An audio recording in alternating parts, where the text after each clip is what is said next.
Shalom, selamat pagi Ibu Bapak, Saudara-saudara, dan anak-anak sekalian.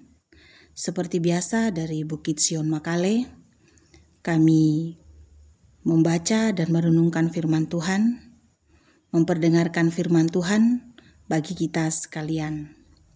Bagian firman Tuhan yang akan kita baca dan renungkan pada saat ini dari Efesus pasal 2 ayat 11 sampai ayat 22.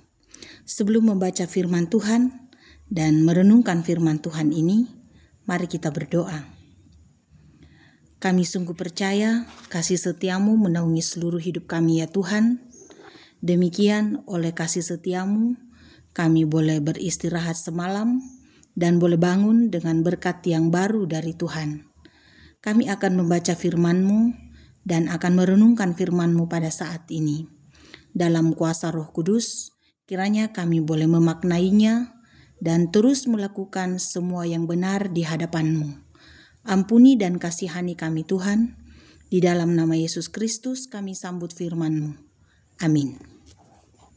Firman Tuhan dari Efesus pasal 2 ayat 11 sampai ayat 22 berbunyi demikian. Karena itu ingatlah bahwa dahulu kamu sebagai orang-orang bukan Yahudi menurut daging yang disebut orang-orang tak bersunat oleh mereka yang menamakan dirinya sunat, yaitu sunat lahiriah yang dikerjakan oleh tangan manusia, bahwa waktu itu kamu tanpa Kristus tidak termasuk kewargaan Israel dan tidak mendapat bagian dalam ketentuan-ketentuan yang dijanjikan, tanpa pengharapan dan tanpa Allah di dalam dunia. Tetapi sekarang, di dalam Kristus Yesus, kamu yang dahulu jauh sudah menjadi dekat oleh darah Kristus. Karena dialah damai sejahtera kita yang telah mempersatukan kedua pihak dan yang telah merubuhkan tembok pemisah, yaitu perseteruan. Sebab dengan matinya sebagai manusia, ia telah membatalkan hukum Taurat dengan segala perintah dan ketentuannya, untuk menciptakan keduanya menjadi satu manusia baru di dalam dirinya, dan dengan itu mengadakan damai sejahtera. Dan untuk memperdamaikan keduanya di dalam satu tubuh dengan Allah oleh salib, dengan melenyapkan perseteruan pada salib itu. Ia datang dan memberitakan damai sejahtera kepada kamu yang jauh dan damai sejahtera kepada mereka yang dekat. Karena oleh Dia, kita kedua pihak dalam satu roh beroleh jalan masuk kepada Bapa. Demikianlah kamu bukan lagi orang asing dan pendatang, melainkan kawan sewarga dari orang-orang kudus dan anggota-anggota keluarga Allah, yang dibangun di atas dasar para rasul dan para nabi, dengan Kristus Yesus sebagai batu penjuru. Di dalam Dia tumbuh seluruh bangunan, rapi tersusun, menjadi bait Allah yang kudus di dalam Tuhan. Di dalam Dia kamu juga turut dibangunkan menjadi tempat kediaman Allah di dalam Roh. Amin. Firman Tuhan. Tema renungan kita pada saat ini, Kristus Yesus sebagai batu penjuru. Sebuah bangunan yang kokoh ditentukan oleh pondasi atau dasarnya. Makin kuat pondasinya atau dasarnya, maka makin kokoh dan kuat bangunan tersebut. Ayat 20 bacaan kita ini menyebutkan jika Kristus Yesus sebagai batu penjuru. Dalam hal ini, Kristus Yesus digambarkan sebagai dasar dan pondasi dalam sebuah persekutuan atau perarakan semua orang yang percaya kepadanya. Maka segala sesuatu dibangun atas dasar Yesus Kristus. Dibangun atas dasar Yesus Kristus melalui pengorbanan dan keselamatan atas karya Allah bagi dunia ini. Sehingga di dalam Yesus Kristus, segala sesuatu dapat dijaminkan sebagai sebuah persekutuan yang erat tanpa memandang apa dan bagaimana tentang seseorang atau sekelompok orang itu. Maka kita belajar tentang dampak dalam menjadikan Kristus Yesus sebagai dasar atau pondasi, atau dalam bahasa firman Tuhan saat ini sebagai batu penjuru. Di ayat 13 dikatakan bahwa dahulu jauh namun menjadi dekat. Di ayat 14 munculnya persatuan yang merubuhkan tembok pemisah. Di ayat 15 terciptanya manusia baru. Di ayat 16 melenyapkan perseteruan. Di ayat 17 adanya damai sejahtera bagi semua orang. Di ayat 18 satu roh dalam satu kehidupan. Di ayat 19 bukan lagi orang asing dan pendatang.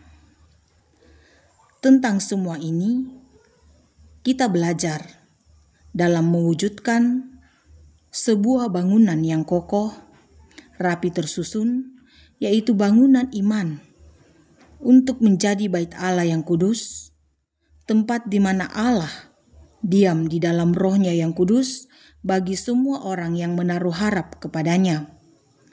Kristus adalah batu penjuru. Di dalam Kristus tak ada lagi perbedaan. Maka jika demikian, tidak ada lagi alasan bagi kita untuk menjauhkan diri dari persekutuan, terutama menjauhkan diri dari Kristus Yesus.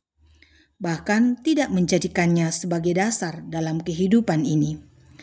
Menyerahkan hati, pikiran, dan segenap kehidupan untuk terus berfokus kepadanya, yaitu kepada Kristus Yesus, adalah pilihan yang tepat bagi saya dan kita semua.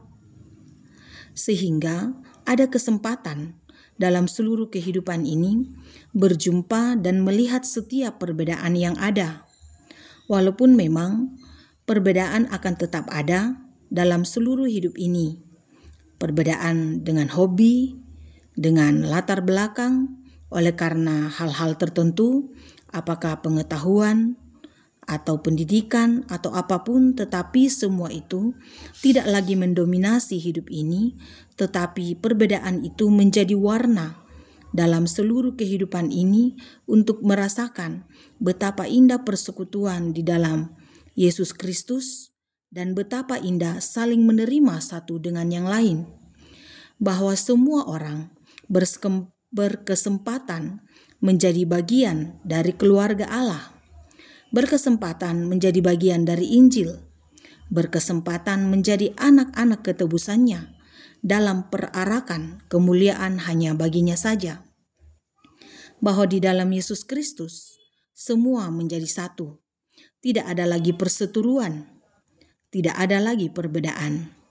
Dan di dalam semua itu hanya satu pandangan, yaitu Yesus Kristus sebagai dasar kehidupan. Karena di dalam Yesus Kristus memahami betapa besarnya, betapa dalamnya, betapa luasnya kasih yang mendamaikan bagi semua orang. Kasih yang tidak memandang apapun dalam kehidupan setiap orang yang datang kepadanya. Hanya pandangan yang ada yaitu saling menerima seorang akan yang lain, seperti Kristus Yesus yang menerima setiap orang yang datang kepadanya, tanpa melihat apa dan bagaimana orang itu. Hanya saja setiap orang menjadikannya sebagai dasar kehidupan, menjadikannya sebagai pondasi, menjadikannya sebagai batu penjuru, dan terus berpedoman untuk hidup setia hanya kepadanya. Maka dengan demikian seluruh hidup mesti memandang kepadanya dan tidak mencoba-coba melihat akan yang lain, terutama untuk hal-hal yang memunculkan perbedaan. Hanya di dalam Kristus kita memperoleh kesatuan, dan karena itu teruslah berpegang di dalam iman kepadanya dan memohon pengasihannya untuk sebuah persekutuan yang erat dan persaudaraan yang rukun. Roh Kudus menyempurnakan seluruh kehidupan kita dan iman untuk terus percaya padanya. Amin. Mari kita berdoa. Kami menaruh harap hanya kepadamu Tuhan, karena kami tahu, kami yakin dan percaya, Tuhan adalah sumber seluruh kehidupan kami. Tuhanlah batu penjuru kami, Tuhanlah dasar kehidupan kami. Kepadamulah hati kami berpaut dan membawa segenap kehidupan kami. Karena kami tahu, kami yakin dan percaya, tanpa Tuhan semua sia-sia dalam kehidupan kami. Di pagi hari ini Tuhan, kami datang berdoa kepadamu, membawa kehidupan kami. Kasih setiamu kiranya menaungi kami, dan kami pun mengalami damai sejahtera di dalam Yesus Kristus Tuhan kami. Kami berdoa kepadamu Tuhan, mendoakan setiap umatmu dimanapun berada, dalam seluruh harapan, mimpi, dan cita-cita. Tergenapi dan tercukupkan semua apa yang diharapkan oleh jemaatmu dan segenap umatmu Tuhan, karena kuasa dan kasih-Mu. Sendengkanlah telingamu Tuhan, untuk setiap permohonan dan seruan yang dinaikkan hanya kepadamu saja. Kuatkan iman dan percaya, untuk terus berjalan dalam iman, hanya kepada Yesus Kristus Tuhan kami. Kami berdoa kepadamu Tuhan, untuk setiap umatmu, dalam berbagai tujuan kehidupan.